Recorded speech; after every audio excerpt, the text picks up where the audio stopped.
Electronic impression pads you can fit in your pocket are pretty new to the scene. There's only a couple companies that do it. And well, today we have a new competitor on the market. And I want to give you my thoughts on the Iarvel Post It Pad.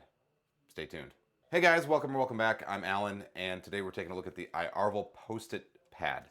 If you've watched this channel for any amount of time, you know that I've already done a review on Pitata's offering. I'll leave a link up here, but please watch the rest of this one. I think you'll want to see it.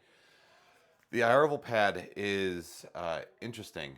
The form factor is done inside of a set of Post-it notes, and I can't show you all of that on screen, but no, it's in here right now. The form factor is a little bit different this time. Instead of opting for a more of a playing card or business card shape, Iarvel has decided to try to fit a square version into a Post-it note, and it's actually pretty interesting. So I have to say, the idea is fantastic. The idea of being able to put it inside of a Post-it note, hand them. This is a very organic thing that you would have around, and that doesn't feel suspicious in any way. I will say that I've had some problems hiding the gimmick in here, trying to carry this around in my pocket and make it feel natural that I'm carrying around a stack of Post-its. There is an aftermarket or a third-party option that's coming out with the leather folding case, which I think is actually pretty interesting. They're very high demand right now, and they're difficult to get a hold of. I will leave a link where you can find that yourself if you're interested in that. Let's talk about the pad itself. The pad is a little bit different, and when I say a little bit, I mean a lot different. The pad and the pen are very different from what we have on offer from Pitata. So there is an on and off switch built directly into this device. Instead of using magnetics to turn it on and off with a reed switch, this one has a little tiny recessed on and off switch that you have to use a SIM ejector tool to turn on and off. And they give you the SIM ejector tool to do just that. You don't have to leave it in the stack though. It's not married to this. It's a little board you can take out and you can put in different things. The form factor of being a square makes it a little odd and does make me worry a little bit about most of the things I would try to fit it inside of, and people writing only in the space that I want. There's some tips and tricks to get around that, but know that I can fit it in my wallet. It's only 4 millimeters thick, so it fits perfectly inside of my wallet, so I can use it the way I have been using it. It can fit inside of a card box. It's a little snug and you're going to have to remove some cards, but it will fit inside of a card box, which is pretty cool. Interestingly enough, they did not give you a charger for the thing. So whenever I got the box, I did not get any kind of way to charge it. Thankfully, it only takes micro USB, which I've got plenty around the house. They are getting harder and rarer to find though, so you may or may not have a micro USB at home. Just know if you're going to pick this up, you're also going to need one of those cables. As far as charging the pen, here's the exciting thing. You don't have to charge the pen. This is very different from Pitata's offerings, because with Pitata's, they have, I guess what you would call, maybe we'll call it an active pen that needs to be charged, and then you've got to hide the charging port, and it's a whole thing. This is Iarvel's, and it never needs, there's no batteries in it. It works off of, it's powered by the board itself. So there's a little near field communication thing. I won't go into the whole science of it, but this is phenomenal for people who don't want a lot of things to charge or don't want to worry, is the pen and the pad charged? Is it? This works 100% of the time. No batteries, no batteries whatsoever. I'll show you the pen up close because I was so interested in the pen. For me, it was the most compelling feature of the whole device. And for a lot of you, knowing that you don't need to charge this pen, it might be pretty exciting for you too. There's a couple of really interesting differences. So they go with a wire clip here, which I actually think is a little classy. I like that. It's all plastic feeling. It's nice plastic, but it's plastic feeling. It's black with that silver ring there.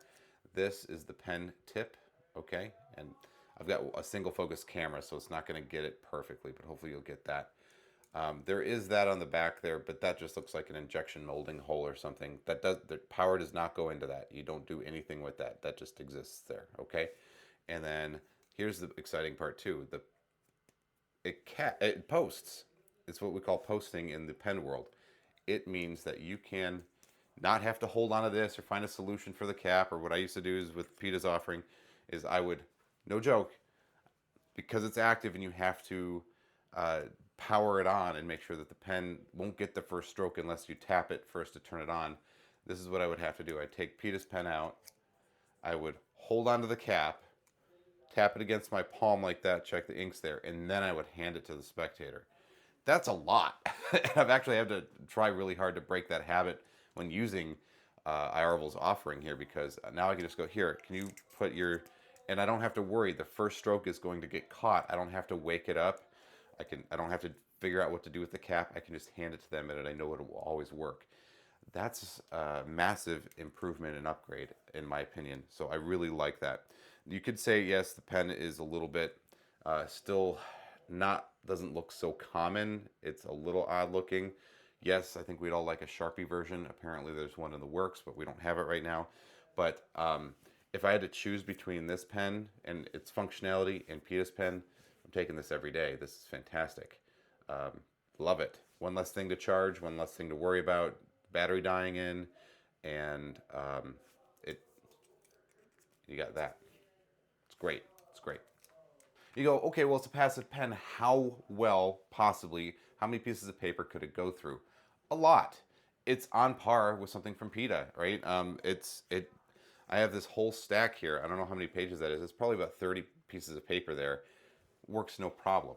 The app does not support character recognition and it does not support APIs. So there's no way to take that information that's written and then turn it into text and then send it out to something like Hydra. That won't work. So you'll have to use a third-party solution. Of course, my favorite, I've said for a long time, is Peaksmith. It's actually moved over to Mystersmith, which is made by the same people. If you bought anything in Peaksmith, any of their expansion modules, all of them still work inside of Mystersmith. You don't have to do anything except for sign in. And then the Iarvel Pad is supported by Mystersmith, which honestly, that's really all I needed to know because that's the one I'm going to use most of the time.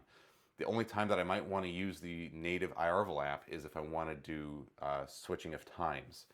Apparently there's a way to do that inside Mystersmith where you can connect an Iarvel watch and you can send a time and all that stuff. I don't know how to do that, and I know it's going to cost me extra money. So right now I'm using the Iarvel app natively for being able to, well, the review on this last week, be able to switch the time on my Iarvel watch. This is seriously, in every way conceivable, it's an upgrade. The build quality is way higher. You have that passive pen that doesn't need to be charged. There's not even a battery in it to charge it. It's a little weird being square, but of course it would have to be to fit inside of a Post-it note. It's a solid impression pad, and it's very small, very compact. I have to say, it's my favorite one right now. The price, what's the price? Well, here's the other thing that makes this very compelling. The price comes in at $300. And I know this sounds like maybe a lot of money. The Peta Pad starts at about $550 where you find it. I think they're running a sale right now for it at $399, but I think they're seeing the writing on the wall and trying to compete with Iarvel, because Iarvel actually, in just about every way conceivable, is the stronger product. I want to thank Iarvel for being willing to send me this Post-it Pad for review. I had caught wind of it through a mutual friend, and he said, yeah, have you seen this Kickstarter? Have you seen these things going on? There's this new pad coming out. And I said I had no idea about it. I reached out to Iarvel and asked them if I could have a review copy for this channel. They didn't reach out to me. There's no money changing hands. I don't get an affiliate link with them even. I got nothing. I have an affiliate link for the watch, but it's not from Iarvel themselves. It's from the online magic store. So I don't have any kind of business affiliation with Iarvel. I really am in love with the Post-it notepad. I think it's fantastic. I have not explored all the ways to use it yet, but I know that there's going to be lots of really cool ways that I can integrate this into my everyday carry. Of course, I can't reveal too much, but if you guys have any questions about it, please leave them in the comments down below. And if you think it's maybe too sensitive for YouTube, you can reach out to me at my Facebook page. So thank you guys so very much for watching. I will see you in the next one. Cheers.